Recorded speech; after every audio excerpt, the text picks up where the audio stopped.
किंवा संकल्पावी माया संसाराची ठेविले अनंते तैसेची राहावे चित्ती असो द्यावे समाधान वाहिल्या उद्वेग दुःखची केवळ भोगणे ते फळ संचिताचे ठेविले अनंते तैसेची राहावे चित्ती असो द्यावे समाधान तुका म्हणे घालू तयावरी भार तुका म्हणे घालू तयावरी भार वाहू हा संसार देवा पायी ठेविले अनंते तैसेची राहावे चित्ती असो द्यावे समाधान विठ्ठल विठ्ठल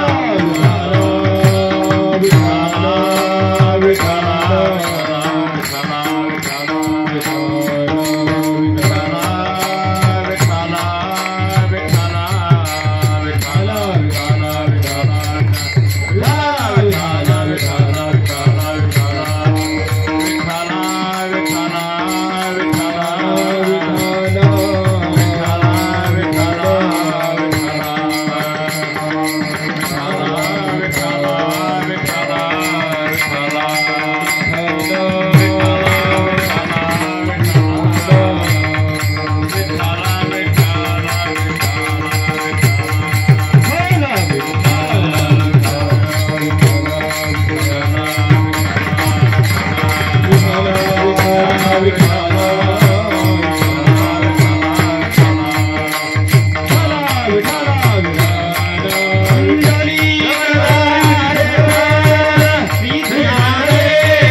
सेवा करू प्रथम नमन दुसरे चरण संतांशिया कांच्या कृपादाने कथेचा विस्तार बाबाजी सद्गुरु दास तुका श्री संतांची ये माथा चरणावर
विश्रांती पावलो सांभाळा उत्तरी वाढली अंतरी प्रेम सुख महिम नः पारम ते परम विदुषो यदसदृशी स्तुति ब्रह्मादीनामपि तद्वसन्ना त्वयि गिरः अथावाच सर्वस्वमति परिणामावधिघ्नन्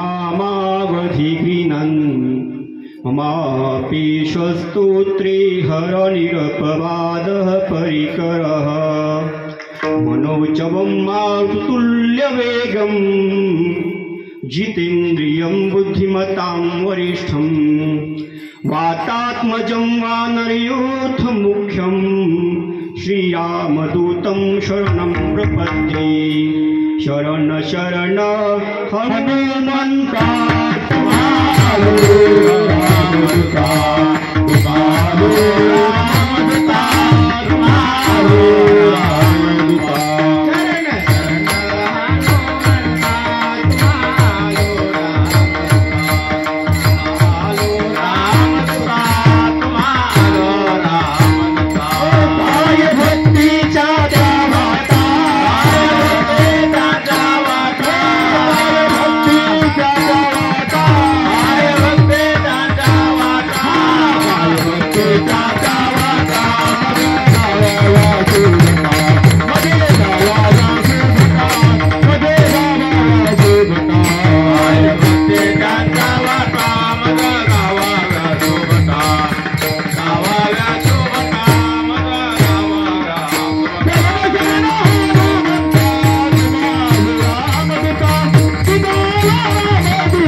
मंगल भवन मंगलहारी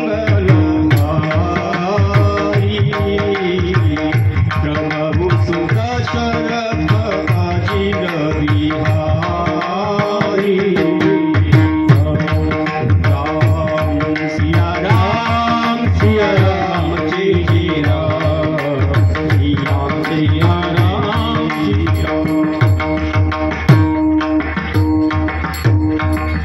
हिची थोर भक्ती आवडते देवा संकल्पावी माया संसाराची ठेविले अनंते तैसेची राहावे चित्ती असू द्यावे समाधान मुक्त कैवल्य तेजोनिधी भगवान श्री ज्ञानोबराय संत श्रेष्ठ जगद्गुरु तुकोबराय आदी करून सर्वच संतांच्या चरणी साष्टांग दंडवत करून सेवेला सुरुवात करतो।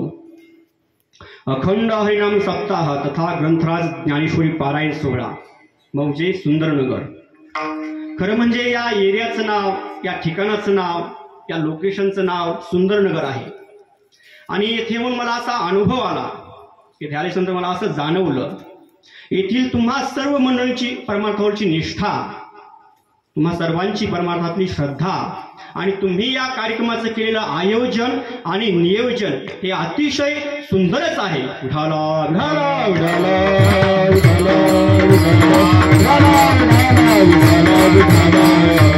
गेल्या 1 महिन्यापूर्वी ज्या कार्यक्रमाची तारीख मला राम सरांनी दिली होती, त्यानिमित्ताने तुम्हा सर्व मायबाप श्रोत्यांच्या दर्शनाचा आलेला योग. आज या ठिकाणी आपल्या परिसरातील ज्येष्ठ श्रेष्ठ गुणीजन मंडळी उपस्थित आहेत. सर्वच मंडळींचा नामोल्लेख करण्यापेक्षा तुम्हा सगळ्यांना मोठ्या श्रद्धेने वंदन करतो.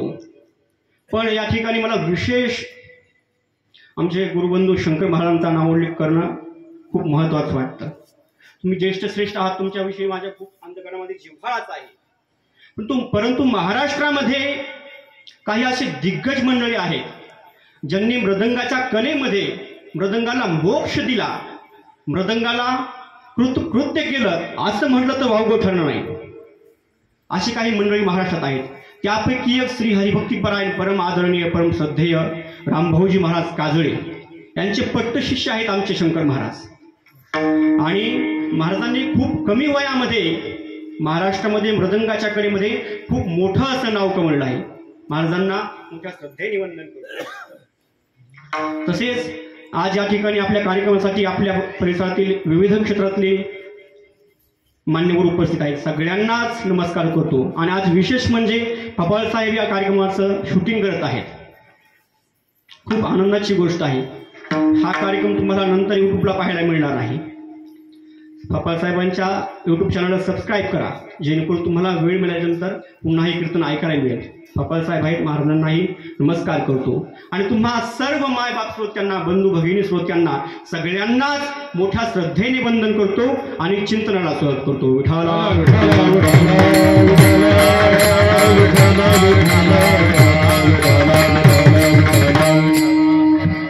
आजपासून 700 वर्षापूर्वी भगवान श्री ज्ञानोबाईंनी वारकरी संप्रदायाचा पाया रचला.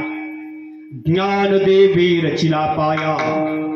भगवान श्री ज्ञानोबाईंपासून संत शिरोमणी नामदेव महाराजांपासून ते शांतीब्रह्म एकनाथ महाराजांपर्यंत, वैराग्याचे महामेरू जगद्गुरु तुकोबारायांपर्यंत, संत श्रेष्ठ निळोबाराय महाराज यांच्यापर्यंत, मराठवाड्यातील थोर संत श्रेष्ठ बंकट स्वामी महाराज, चारित्र्य संपन्न संत भगवान बाबा, सद्गुरु भीमसिंह बाबा, संत श्रेष्ठ ज्ञानेश्वर माऊली महाराज साखरवाडीकर आदी करून सर्वच संतांपर्यंत भगवान श्री ज्ञानोबाईंच्याच कृपेने महाराष्ट्रात हजारो संत झाले आणि भविष्यात अजून संत होती.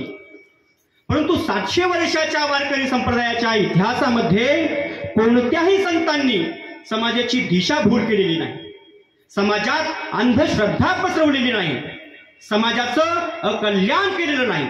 सगळ्या संतांनी समाजाला ज्ञानच दिलेलं आहे, सगळ्या संतांनी समाजाचं कल्याणच केलेलं आहे. जगाच्या कल्याण संतांच्या विभूती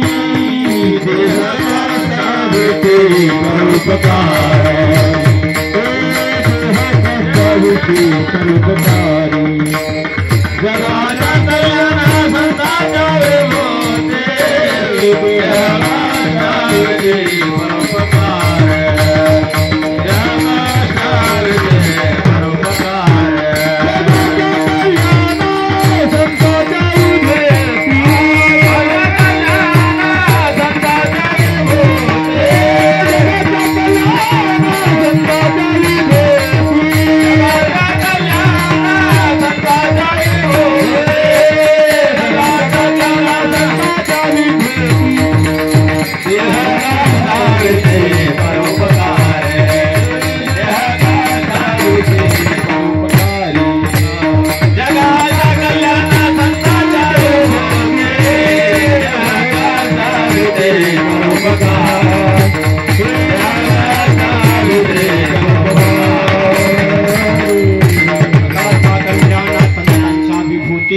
कष्टभीती परोपकारी. संत जगावर उपकार करतात, जगाचं कल्याण करतात, जगाला ज्ञान देतात. संतांचे उपकार हे परोपकार करणार आहेत. देह कष्ट ती परोपकारी. आणि तुमचे आमचे कष्ट हे स्वार्थासाठीचे आहेत, संसारासाठी उपकारासाठी उपकारासाठी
इथे उपकारासाठी आले घर जा वैकुंठी. संत समाजावर उपकार करतात.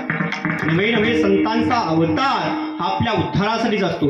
अवतार तुम्हा धराया कारण उद्धराया जन जड जीव. भगवान श्री ज्ञानोबांचा जगद्गुरु तुकोबांचा अवतार हा आपल्या उद्धारासाठी आहे. म्हणून समस्त समाजाने संतांनी दाखविलेल्याच मार्गाने चाललं पाहिजे. मार्गे दारून गेले आधी, मार्गे दारून गेले आधी, मार्गे दारून गेले आधी, मार्गे दारून गेले आधी, मार्ग दारून गेले आधी, मार्ग दारून गेले आधी, मार्ग दारून गेले आधी, मार्ग दारून गेले आधी.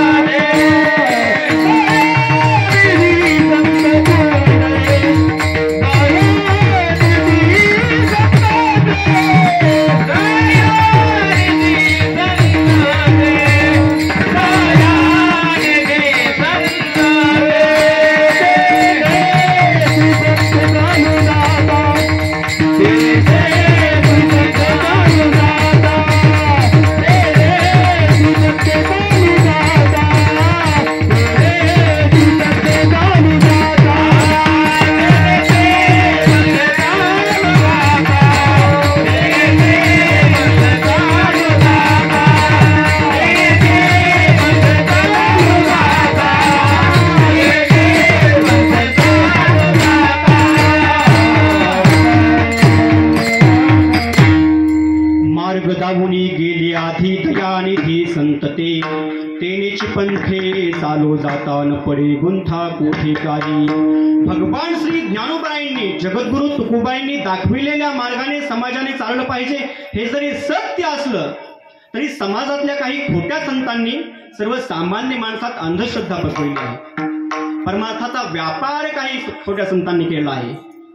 आज कीर्तनाचा सौदा करणारे, कीर्तनातून मनोरंजन करणारे, कीर्तनातून विरोध सांगणारे, कीर्तनाचा अवमान करणारे कितीतरी लोक तुम्हाला महाराष्ट्रात भेटतील.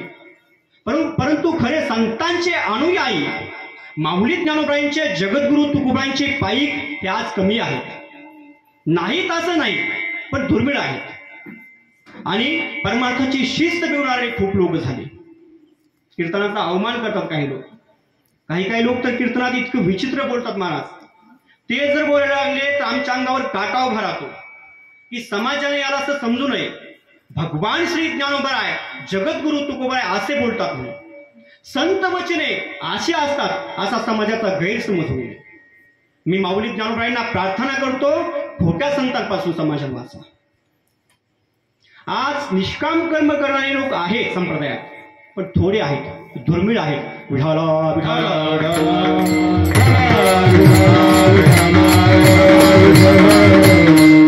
कीर्तन ही भक्ती आहे.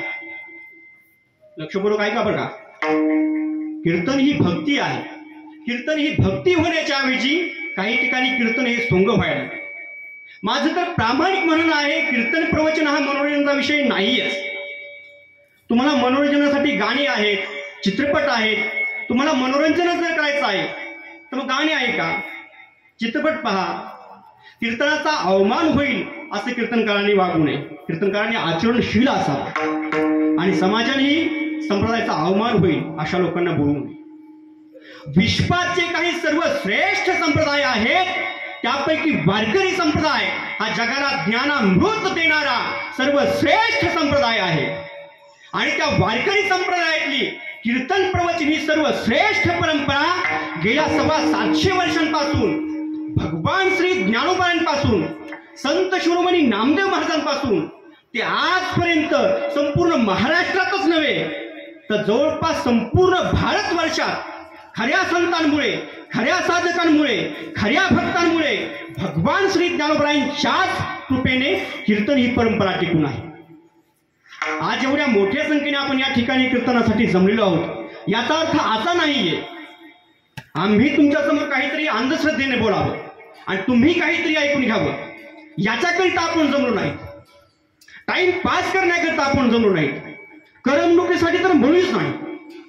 याचं काय आहे, आज आपल्या जीवनात ज्या समस्या निर्माण झालेल्या आहेत, उद्या संसारात आपल्या जीवनात जे दुःख येणार आहे, उद्या आपल्या जीवनात जे संकट येणार आहे, त्या संकटांशी कसं झगडायचं, आपल्या जीवनात येणाऱ्या दुःखांवर मात कशी करायची, आपल्या जीवनातल्या समस्या कशा सोडवायच्या, याचं एक मार्गदर्शन म्हणून संत वचन आहे, म्हणून कीर्तन आहे, म्हणून सप्ताह आहे. अजून पुढे जाऊन बोलतो समाज एकत्रीकरण करण्यासाठी सप्ताह आहे. सगळ्या समाजाने एकत्रित यावं, एकत्रित अन्नदान करावं, एकत्रित ज्ञानार्जन करावं, संतांची सेवा करावी, संतांचं ज्ञानार्जन करावं, संसारातले कुठलेही एवेदावे परमार्थात आणू नये, एकत्रित येऊन आनंद घेण्याचा विषय सप्ताह आहे. आज या ठिकाणी मला येऊन खूप आनंद वाटला. सगळे परिसरातील मंडळी, इथं खूप छोटं क्षेत्र आहे, म्हणजे गाव पण नाही, सुंदरनगर म्हणजे छोटा एरिया आहे, पण या काही मोठ्या मोठ्या गावामध्ये एवढं सुंदर नियोजन असतं कार्यक्रमाचं. इतकं चांगलं नियोजन तुम्ही या कार्यक्रमाचं केलेलं आहे, तुम्हाला सगळ्याला धन्यवाद देतो.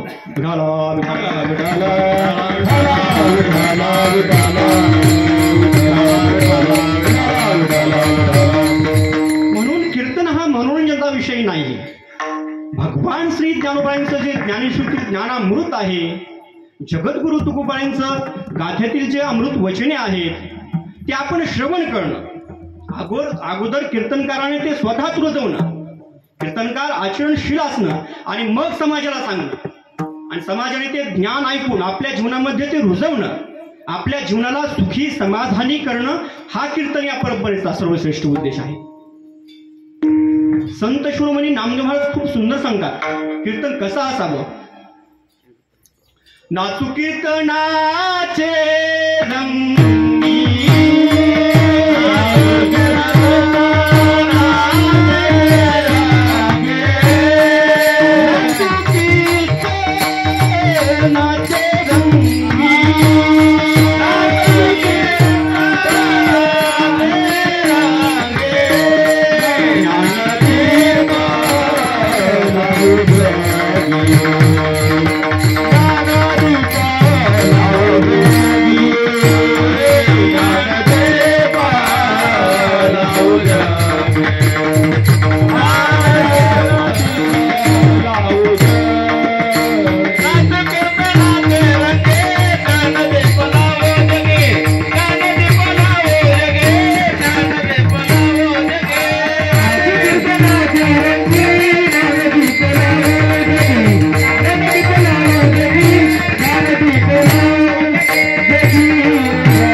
ज्ञानाचा प्रकाश, ज्ञानाचा उजेड कीर्तनात असतो.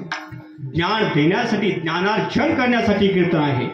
शांतीब्रह्म एकनाथ महाराजांनी तर कीर्तनाची मर्यादा सांगितली आहे. भक्ती ज्ञानाविरहित इतरा गोष्टी न घडाव्या, प्रेम भरे वैराग्याच्या युक्ती विवळाव्या. जेणेकरून मूर्ती अंतरी ठसावी श्रीहरीची, ऐशी कीर्तन मर्यादा आहे संतांच्या घरची. जगद्गुरु तुकोबाराय ते याच्याही पुढे जाऊन बोलतात, कीर्तन सांग होय अंग हरिरूप. कीर्तना आपली श्रद्धा एवढी असली पाहिजे, कीर्तना आपली निष्ठा एवढी असली पाहिजे की होय अंग हरिरूप.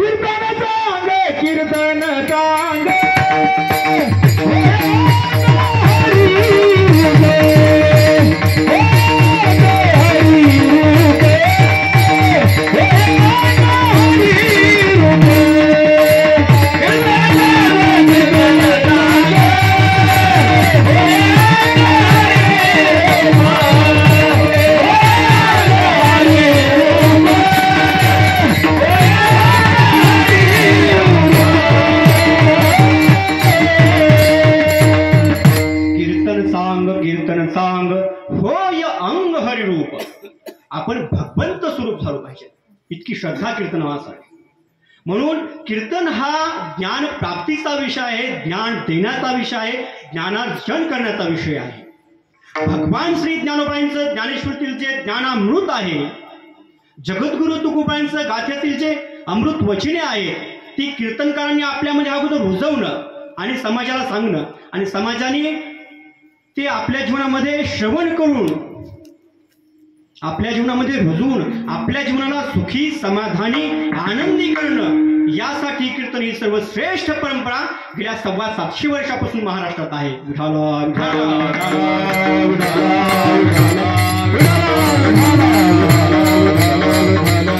आणि म्हणून कीर्तन ही भक्ती आहे. वारकरी संप्रदायाची जी मुहूर्तमेढ रोवली गेली ती भक्तीमधून. भक्ती हे वारकरी संप्रदायाचं सगळ्यात मोठं ध्येय. तसं पाहिलं तर भक्तीविषयी आपण अनेक बाबी ऐकलेल्या आहेत, अनेक वक्त्यांच्या मुखातून ऐकलेल्या आहेत, अनेक ग्रंथांतून वाचलेल्या आहेत. पण तरीही वारकरी संप्रदायाने जी भक्ती स्वीकारली ती भक्ती मात्र बाकीच्या सगळ्या सांप्रदायिकांपेक्षा, इतर सगळ्या विचारवंतांपेक्षा, इतर सगळ्या पंथांपेक्षा अतिशय वेगळी स्वीकारली. तसं पाहिलं तर भगवद्गीता आणि भगवद्गीतेवर झालेले भाष्य, या सगळ्या भाष्यातून भाष्यकाराने आपापल्या पद्धतीने एक एक मुद्दा निवडून, एक एक मुद्दा उचलून आपापल्या पद्धतीने त्याला रंगवलं, विश्लेषित केलं. टिळकांनी कर्मयोग प्रधान मानला. नीट ऐका बरं, आद्यगुरु श्री शंकराचार्यांनी ज्ञानयोगाला महत्व दिलं. आणखी कुणी कुणी आपापल्या पद्धतीने रामानुजाचार्यांनी द्वैताला महत्व दिलं, अर्थात भक्तीलाच महत्व दिलं. माऊली ज्ञानोबारायांनी मात्र या सगळ्यांना समन्वित करून, एकत्रित करून ज्ञानेश्वरीमध्ये भक्ती मांडली. प्रश्न असा आहे, भक्ती म्हणजे काय? प्रश्न असा आहे, भक्ती म्हणजे काय? भजन करणं म्हणजे भक्ती का? वारी करणं म्हणजे भक्ती का? माळ घालणं म्हणजे भक्ती का? प्रवचन ऐकणं म्हणजे भक्ती का? कीर्तन म्हणजेच भक्ती का? नेमकं भक्ती म्हणजे काय?